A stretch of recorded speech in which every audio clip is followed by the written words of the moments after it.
జై శ్రీరామ్. శ్రీమాత్రే నమః. శ్రీ గురుభ్యో నమః. 2025 సంవత్సరం జూలై నెల 13వ తారీఖు నుంచి 2025 సంవత్సరం జూలై నెల 19వ తారీఖు వరకు కూడా ఈ వారం యొక్క వార ఫలితాలు ద్వాదశ రాశుల వాళ్ళకి ఏ విధంగా ఉండబోతున్నాయి, ఈ విషయాలు మనం చూద్దాము. అయితే ఈ విషయాలు తెలుసుకోవడానికి ముందుగా గోచార గ్రహ గమనాలు ఒక్కసారి పరిశీలిద్దాం. వృషభ రాశ్యాధిపతి అయిన శుక్ర భగవానుడి సంచారము, తృతీయ రాశి కాలపురుషుడు కుండలిలో నుంచి తృతీయ రాశి అయిన మిథున రాశిలో రవిగురుల సంచారము ఈ నెల అంటే సూర్యనారాయణమూర్తి 16వ తారీఖు వరకు కూడా మిథున రాశిలో ఉంటాడు. 17వ తారీఖు నుంచి మిథున రాశి నుంచి ఆయన కర్కాటక రాశిలోకి ఎంటర్ అవుతాడు. అలాగే కర్కాటక రాశిలో బుధ భగవానుడు సంచారము, బుధ భగవానుడు 19వ తారీఖు వక్రగతిలోకి వెళ్తున్నాడు. సింహరాశిలో మంగళ కేతు సంచారము, కుంభరాశిలో రాహు భగవానుడి సంచారము, ఆఖరిదైన మీనరాశిలో శనీశ్వరుడి సంచారము. అన్ని రాశుల్ని చాలా చక్కగా చుట్టబెట్టి వచ్చే ఏ గ్రహం యొక్క ఏ రెండు గ్రహాల యొక్క గమనాల ఆధారంగా మనం తిథుల్ని లెక్క కడతామో అలాంటి గ్రహాల్లో ఒకటైన చంద్ర భగవానుడు చాలా ఫాస్ట్గా తిరుగుతాడు. ఆయన ఈ వారంలో మకర రాశి మొదలుకొని మేషరాశి వరకు ఆయన సంచారం సాగుతుంది. అంటే మకర రాశి, కుంభరాశి, మీనరాశి, మేషరాశి ఈ 4 రాశుల్లో ఆయన సంచారం సాగుతుంది. ఈ రాశుల ఈ గ్రహగమనాల రీత్యా ఈ వారము ద్వాదశ రాశుల వాళ్ళకి ఎలాంటి ఫలితాలు ఉండబోతున్నాయి అన్న విషయాన్ని మనం చూద్దాం. అయితే ఈ వారంలో ఏమన్నా ప్రత్యేక అంశం ఉందా అంటే డెఫినెట్గా ఒక చిన్న పాయింట్ అయితే మనకి గోచర గ్రహస్థితులు సూచిస్తున్నాయి. ఇది అందరికీ అప్లికేబిలిటీ ఉంటుంది. అయితే ఈ అప్లికేబిలిటీ అనేది మనం వాడుకునే దాన్ని బట్టి ఉంటుంది. ఇప్పుడు ఇది మీకు అర్థమయ్యే విధంగా చెప్పాలంటే అసలు ఫస్ట్ ఆ విషయం ఏంటో చెప్పి అప్పుడు నేను అప్లికేబిలిటీ ఎలా చేసుకోవాలో మీకు చెప్తాను. ఎగ్జాంపుల్, మిథున రాశిలో గురు భగవానుడి సంచారం చాలా మంచిది అంటే యాక్చువల్గా కాలపురుషుడు కుండలిలోంచి తృతీయ స్థానం గురు భగవానుడికి బృహస్పతికి మారక స్థానం అని చెప్తుంది జ్యోతిష శాస్త్రం. అయితే అదే జ్యోతిష శాస్త్రం తృతీయ స్థానంలో గురు భగవానుడి సంచారము సౌభాగ్య యోగాన్ని కూడా కలగజేస్తుంది. సౌభాగ్య యోగం ఎలా కలగజేస్తుంది అంటే నేను జనరల్గా కాలపురుషుడు కుండలిలోంచి మనం పరిశీలిస్తే కనుక ఎప్పుడైనా గురు భగవానుడు మనకి కాలపురుషుడు కుండలిలోంచి కావచ్చు, మన జన్మరాశి జన్మలగ్న వశాత్తు కావచ్చు, తృతీయ స్థానంలో ఉంటే సహజంగా గురుబలం తక్కువ ఉన్నట్లు. కానీ ఇక్కడ ఆయన తత్వమే ఒక చెరుకు గడ. గురు భగవానుడు అంటేనే ఒక చెరుకు గడ. మనం ఎంత పీల్చి పిప్పి చేసినా స్వీటే ఇస్తాడు కానీ బెటర్ ఇవ్వడు. అయితే ఆయన ఒకవేళ శుభత్వాన్ని ఇవ్వలేకపోతే అశుభత్వాన్ని అయితే ఆయన ఇవ్వడు, కొంతవరకు కట్టడి చేస్తాడు. ఇంకా మరీ బాగోకపోతే మనం చెప్పలేం, కొన్ని కండిషన్స్ ఉంటాయి దేనికైనా. ఆయన గురు భగవానుడు తృతీయ స్థానంలో ఉంటే సహజంగా ఆయనకి 3 దృష్టిలు ఉంటాయి. పంచమ దృష్టి, సప్తమ దృష్టి, నవమ దృష్టి. సప్తమ దృష్టి ప్రతి గ్రహానికి ఉంటుంది. అయితే కొన్ని గ్రహాలకి ప్రత్యేక దృష్టిలు ఉంటాయి. అందులో ఒకటి ఏంటంటే గురు భగవానుడికి 5వ స్థానము, 9వ స్థానం ఇది ఆయన ప్రత్యేక దృష్టి. సప్తమ స్థానం ప్రతి గ్రహానికి ఉంటుంది. అయితే అలాగే మంగళకి 4వ స్థానము, 8వ స్థానము ఈ 2 ఆయన ప్రత్యేక దృష్టిలు. దాంతోపాటు మనం ఇది చూసుకుంటే శనీశ్వరుని చూసుకుంటే తృతీయ స్థానం, 10వ స్థానం ఈ 3 గ్రహాలకి ప్రత్యేక దృష్టిలో ఉంటాయి. అలాగే రాహు భగవానుడు కూడా పంచమ దృష్టి, నవమ దృష్టితోటి చూస్తాడు. అయితే ఇప్పుడు మనం చూడాల్సిన అంశం ఏంటంటే గురు భగవానుడి వరకు మనం తీసుకుంటే ఈ వారం మనకి అది ఈ సంవత్సరం అంతా అప్లికేబిలిటీ ఉంటుంది. సో ఈ సౌభాగ్య యోగం ఏంటంటే ఆయన పంచమ దృష్టితోటి సప్తమ స్థానాన్ని చూడడం, అలాగే సప్తమ దృష్టితోటి నవమ స్థానాన్ని చూడడం, నవమ దృష్టితోటి లాభస్థానాన్ని చూస్తున్నాడు. ఇది కాలపురుషుడు కుండలిలో నుంచి బచక్రంలోంచి జరుగుతుంది. అయితే ఇది మళ్ళీ వేరే రాశుల వాళ్ళకి, లగ్నాల వాళ్ళకి వేరేగా ఇది అప్లికేబిలిటీ ఉంటుంది. అయితే ఈ వారం ఏంటంటే రవితోటి కూడా కూడి ఒక 2-3 రోజులు ప్రయాణం చేయడం అనేది కొంత విశేషాంశం అని చెప్పచ్చు. ఈ వారంలో ఇంకొక విశేషాంశం, అత్యుత్తమైన విశేషాంశం ఏంటంటే ఈ వారంలోనే మనకి దక్షిణాయన పుణ్యకాలం కూడా ప్రారంభమవుతుంది. ఈ నెల ఎప్పుడైతే కర్కాటక రాశిలోకి సూర్యనారాయణమూర్తి సంచారం జరుగుతుందో అక్కడి నుంచి ఉత్తరాయణ పుణ్యకాలం ముగిసిపోతుంది. దక్షిణాయన పుణ్యకాలం మనకి స్టార్ట్ అవుతుంది. ఈ దక్షిణాయన పుణ్యకాలం ఉపాసనా బలం పెంచుకోవడానికి చాలా ఉత్తమమైన సమయము. సూర్యనారాయణమూర్తి భూమి నుంచి అంతకంతకి దూరంగా జరిగిపోయే సమయము. అందుకే ఉష్ణోగ్రతలు పడిపోయి చలి పెరుగుతూ ఉంటుంది. ఇది అలాంటి శుభ సమయము. అంటే దక్షిణాయన పుణ్యకాలం ఉపాసనకి చాలా అంటే చాలా మంచి సమయం. 2 అసలు సర్వకాల సర్వావస్థలు ఉపాసనకి మంచి సమయాలే. ఈ దక్షిణాయన ఇంకొంచెం ఎక్కువగా చెప్తారు, ఎందుకంటే ఉపాసన ఎక్కువగా చేయాలి ఈ సమయంలో. ఇవి ఈ వారంలో ఉన్న గోచార గ్రహస్థితులు. ఇప్పుడు మనం ద్వాదశ రాశుల వాళ్ళకి ఎలాంటి ఫలితాలని గోచార గ్రహస్థితులు అందజేయబోతున్నాయి అన్న విషయాన్ని ఇప్పుడు మనం విడివిడిగా ప్రతి రాశికి పరిశీలిద్దాం. కన్యారాశి. కన్యారాశిలో పుట్టిన వాళ్ళకి, కన్యా లగ్నంలో పుట్టిన వాళ్ళకి ఈ వారము మీకు చాలా అంటే చాలా మంచి సమయం. ఏదన్నా ఒకటి మీరు అనుకుని అది డబ్బులు లేక ఆగిపోయి ఉంటే, ఒక పని చేద్దామని అనుకుంటే ఆ పని డబ్బు ఉంటేనే చేయగలుగుతాం. డబ్బు ఖర్చు ఎక్కువ అవుతుంది, ఇప్పుడు అంత లేదు. కానీ అది ఇంపార్టెంట్ పనే, చేయలేకపోతున్నారు. ఎందుకు చేయలేకపోతున్నారు? కారణము డబ్బులు సమకూరట్లేదు. ఇలాంటివన్నీ కూడా ఈ వారం సానుకూలం అవుతాయి. అంటే డబ్బు అడ్జస్ట్మెంట్ చక్కగా అవుతుంది మీకు ఈ వారం. ఒక్కొక్కసారి డబ్బు విషయం కూడా కాకపోవచ్చు. డబ్బులు ఉన్నా ఏదైనా ఒక పని అనుకున్నప్పుడు ఆ పని మీరు అనుకున్నట్లు చేయడానికి పరిస్థితులు కూడా సహకరించకపోవచ్చు, లేదా తదనుగుణంగా మీరు అనుకున్నట్టు ఉండకపోయినా కూడా మీరు చేయలేకపోవచ్చు ఆ పనులు. సో ఎలాగ చూసుకున్నా మనము ఈ వారము మీరు అనుకున్న పనులన్నీ కూడా అవుతాయి. అది డబ్బు వల్ల ఆగిపోయినా లేదా పరిస్థితులు అనుకూలించక ఆగిపోయి ఉన్నా ఈ 2 కండిషన్స్ డెఫినెట్గా ఉంటాయి. రెండిట్లోనే కదా ఏదైనా పనులు ఆగిపోయేది. వాటితో ఆగిపోయి ఉన్నవన్నీ కూడా ఈ వారం ప్రోగ్రెసివ్ మోడ్లోకి వెళ్తాయి. అయితే ఈ వారం ప్రోగ్రెసివ్ మోడ్లోకి వెళ్ళిన పనులు మీరు ఒక చిన్న కాంప్రమైజ్తో చేయాల్సి వస్తారు ఆ పని. ఇప్పుడు డబ్బు అనుకుంటే డబ్బు గురించి ఆగి ఉంటే కనుక డబ్బు అయితే వస్తుంది. అయితే ఆ పని చేసేప్పుడు, మొదలుపెట్టి చేసేప్పుడు మీకు ఇష్టం లేకుండా ఒక చిన్న ఆబ్లిగేషన్తో చేయాల్సి వస్తుంది. చేస్తారు, కానీ మీకు ఒక చిన్న ఆబ్లిగేషన్ అయితే డెఫినెట్గా ఉంటుంది. అబ్బా ఇది ఇలా చేయాలా ఇప్పుడు, మనం ఇలా అనుకోలేదు కదా, వేరే రకంగా కదా అనుకున్నది అని, లేదా ఎవరి సలహాలు సంప్రదింపులైనా తీసుకొని ఆ ఆబ్లిగేషన్తో చేయాల్సి రావచ్చు. ఇలా కాకపోతే సపోజ్ ఒకవేళ మీరు ఏదైనా బిజినెస్ కానీ ఏదైనా పెట్టాలని అనుకున్నప్పుడు మీరు అనుకున్న మ్యాన్ పవరు మీరు ఒకళ్ళని అనుకుంటే ఇంకొకళ్ళని పెట్టుకోవాల్సి రావచ్చు. అలాగా ఇంకొక రకంగా మనం అప్లై చేస్తే ఉద్యోగస్తులకి మీరు మంచి ఉద్యోగం కోసం ప్రయత్నిస్తున్నారు, అది వస్తుంది. అంటే అక్కడ కూడా మీకు అనుకున్న పని అవుతుంది. కాకపోతే అక్కడ మీకు నచ్చకపోవచ్చు ఆ ప్లేస్ అనేది. మీకు వచ్చిన ప్లేస్, ఉద్యోగం నచ్చుతుంది, వచ్చిన ప్లేస్ నచ్చకపోవచ్చు. లేదా ఆ ప్లేస్ నచ్చినా కూడా ఒకవేళ అక్కడ ఏదైనా ఒకళ్ళు మీకు ఇష్టం లేని వాళ్ళు ఉండొచ్చు ఆల్రెడీ అక్కడ.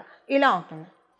ఇలా రకరకాలుగా ఉంటాయి అన్నమాట. అంటే ఎలాగైతే ఒక చిన్న అసంతృప్తి ఇస్తున్నారు ఈ సంవత్సరం, ఈ వారం గ్రహదేవతలు. బట్ పనులు అయితే ముందుకు సాగుతాయి, ఒక చిన్న అసంతృప్తితోటి ముందుకు సాగుతాయి. ఇదొకటి మీరు మైండ్లో పెట్టుకోవాల్సిన విషయం.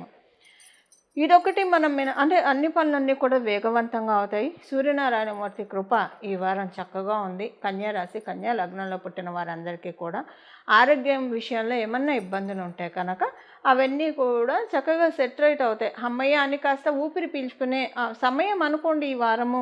కన్యారాశి, కన్యా లగ్నంలో పుట్టిన వాళ్ళందరికీ కూడా మీకు కంటి సమస్యలున్నా, పంటి సమస్యలున్నా, ఎలాంటి ఆరోగ్య సమస్యలున్నా కూడా సెట్ రైట్ అయ్యే శుభ సమయం. కొంత ఏంటంటే ఈ వారం మీ చుట్టూ ఉన్నవాళ్ళు మీ చేత ఎక్కువ పనులు చేయించుకుంటారు. మీరు ఉద్యోగస్తులైనా, వ్యాపారస్తులైనా, గృహిణులైనా కొంచెం మిమ్మల్ని అవసరాలకు వాడుకుంటున్నారేమో అని మీకు అనిపిస్తుంది.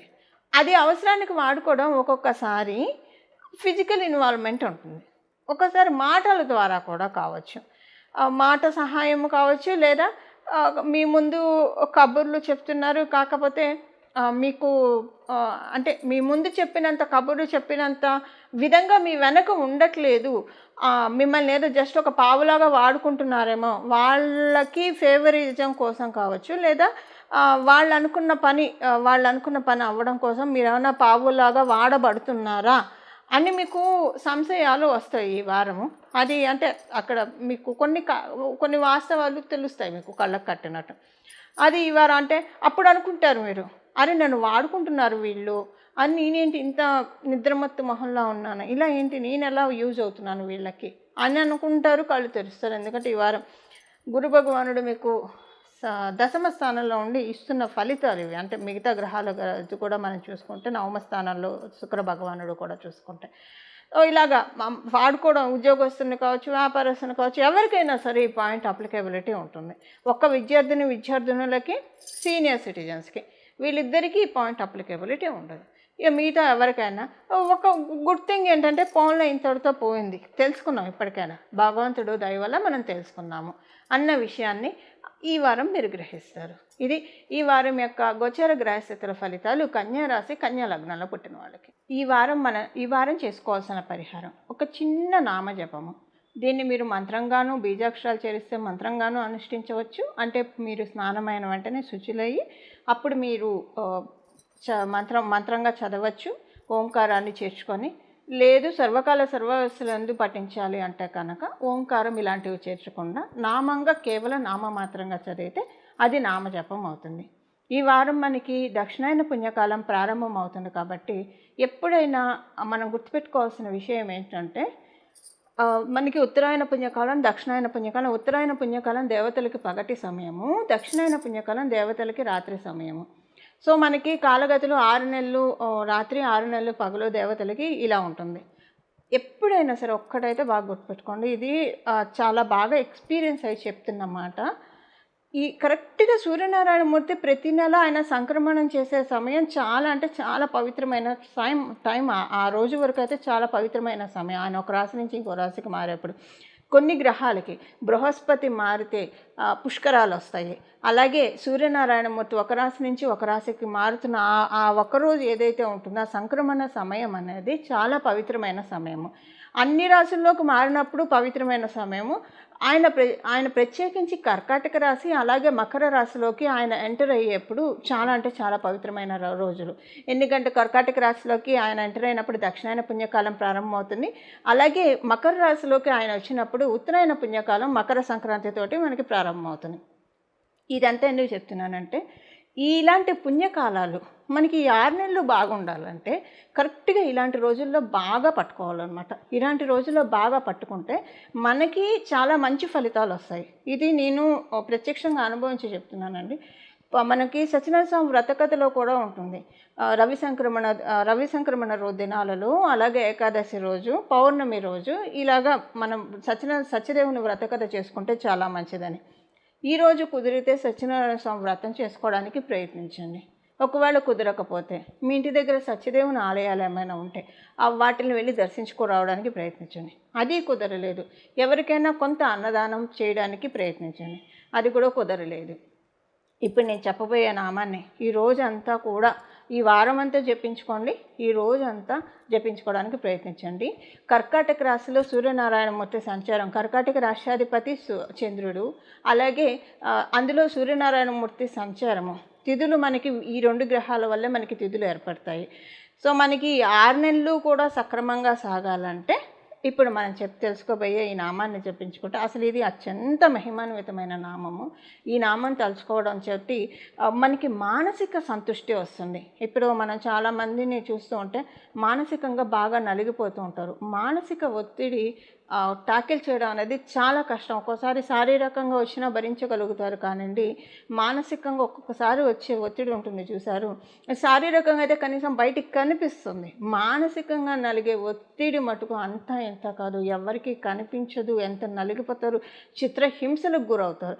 ఇలా గురవ్వకుండా ఉండడానికి ఈరోజు మనం చేసుకోవాల్సిన నామం, మనం ఈ రోజంతా చేసుకోవాల్సిన నామము మనం ఒకసారి చూద్దాము. అలాగే ఈ వారం అంతా కూడా చేస్తే మంచిది. ఆ నామం వచ్చేసేసి పరమశివుడికి సంబంధించిన నామం. చంద్రశేఖర పాహిమం చంద్రశేఖర రక్షమం, చంద్రశేఖర పాహిమం చంద్రశేఖర రక్షమం, చంద్రశేఖర పాహిమం చంద్రశేఖర రక్షమం.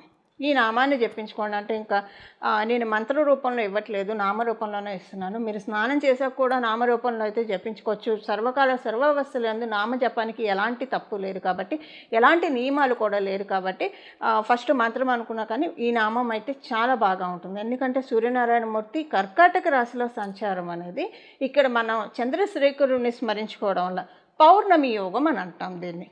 ఎలా పౌర్ణమి యోగము? ఎప్పుడైనా సూర్యనారాయణమూర్తి నుంచి మొత్తం శక్తిని కాంతిని చంద్రుడు గ్రహించి చక్కగా జాబిలి మనకి పిండి వెన్నెల్ని కురిపిస్తున్న శరత్కాలంలో అలాంటి పిండి వెన్నెలని అంటే మానసిక ప్రశాంతతని మనం తీసుకోవాలంటే పరమశివుడి తలపైన ఉన్న చంద్రశేఖరం, మనం చంద్రుడిని ధరించాడు కాబట్టి చంద్రశేఖరుడు అని చెప్తాం. ఈ నామంతో కనుక స్వామివారిని ధ్యానిస్తే మనసుకి ఎంత ప్రశాంతత ఉంటుందంటే ఇది మాటల్లో చెప్పలేమండి. ఎవరికి వారు అనుభవించి తీరాలి. ఒక్కసారి మానసిక ప్రశాంతత ఎలా ఉంటుంది అనేది ఒక్కసారి ఎక్స్పీరియన్స్ అవ్వండి. తర్వాత ఈ నామాన్ని మీరు వదలమన్నా వదలరు, అంత అద్భుతంగా పనిచేస్తుంది. ది బెస్ట్ మెడిసిన్ ఈ నామం అని చెప్పడంలో ఎలాంటి సందేహం లేదు. భగవంతుడి మీద పూనికతోటి, భగవంతుడి మీద నమ్మకంతో ఈ నామాన్ని మనమందరం జపించి మనకున్న అంటే భగవంతుడి నామాన్ని జపించడం వల్ల ఆయనకి మనం చేసే ఫేవర్ అంటూ ఏమీ ఉండదు. మనల్ని మనం ఉద్ధరించుకోవడానికే భగవంతుడిని పూజించేది, ప్రార్థించేది దేనికైనా సరే. సో ఈ నామాన్ని పట్టుకొని చక్కగా ఉన్నాం. దక్షిణాయన పుణ్యకాలం కావచ్చు, ఉత్తరాయణ పుణ్యకాలం కావచ్చు, ఆత్మీయ బంధువులారా ఈ రోజులను మటుకు అస్సలు విడిచిపెట్టకండి. మనకున్న ఈ 6 నెలలు బాగా ఉండాలంటే ఈ 2 రోజులు అంటే విడిగా కూడా మనం చేసుకోవాలి.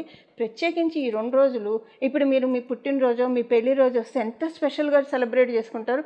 అలా భగవంతుడి పుట్టినరోజులాగా భావించి స్పెషల్గా ఇంటికి మామిడి తోరణాలు కట్టడం, గడపలకి పసుపు రాయడము, ప్రత్యేకమైన ఆరాధనలు చేయడం ఇంట్లో ఇలాంటివి, లేదా రోజంతా కూడా వీలైనంత వరకు ఈ సోషల్ బజ్కి దూరంగా, అన్నిటికీ దూరంగా, అంటే ఒక రకంగా చెప్పాలంటే ఈ ఒక్కరోజు వరకన్నా కనీసం ఇహానికి దూరంగా పరానికి దగ్గరగా ఉండడానికి ప్రయత్నించండి. పరానికి దగ్గరగా ఉండాలంటే పరదేవతను పట్టుకోవాలి. అమ్మవారు కావచ్చు, అయ్యవారు కావచ్చు, మీ ఇష్టం ఎవరినైనా పట్టుకోండి. ఈ నామాన్ని కనుక ఈ రోజంతా జపించడం వల్ల, ఇది నేను ప్రత్యేకించి అనుభవించి చెప్తున్నాను, దక్షిణాయనం ఉత్తరాయణం ఈ 2 కాలాల్లో మనం పట్టుకుంటే కనుక అసలు 6 నెలలు కూడా చాలా చక్కగా వెళ్తాయి. ఎంత ప్రశాంతంగా ఉంటుందంటే అసలు అంటూ కష్టాలంటూ ఎవరికి రాకుండా ఉండడం అయితే అది కల్లా. ఎవరికైనా సరే, ఎంత మహానుభావులకైనా, ఎంత ఉత్తమ పురుషులకైనా, ఎవరికైనా ఇబ్బందులు అనేది మానవులుగా పుట్టినప్పుడు సర్వసాధారణం. నలమహారాజు, సత్యహరిశ్చంద్రుడు అలాంటి వాళ్ళకే తప్పలేదు, మనమెంత పిపీలకు. సో కానీ ఉన్నంతలో ఫిల్టర్ చేసుకోవడమే, మనకున్న కష్టాన్ని ఫిల్టర్ చేసుకొని తగ్గించుకోవడమే. ఆ ప్రయత్నంలోనే ఈ నామజపం మనం అందరం చేద్దాము. పరమశివుడు అత్యంత దయాలు, అత్యంత కృపలు, పిలిచిన వెంటనే పలుకుతాడు. భక్తి అనే పుష్పాన్ని సమర్పించి ఈ నామాన్ని జపించి మనం అందరం కూడా ముక్తి పొందడానికి ప్రయత్నిద్దాం. మంగళం. నమో భగవతే వాసుదేవాయ.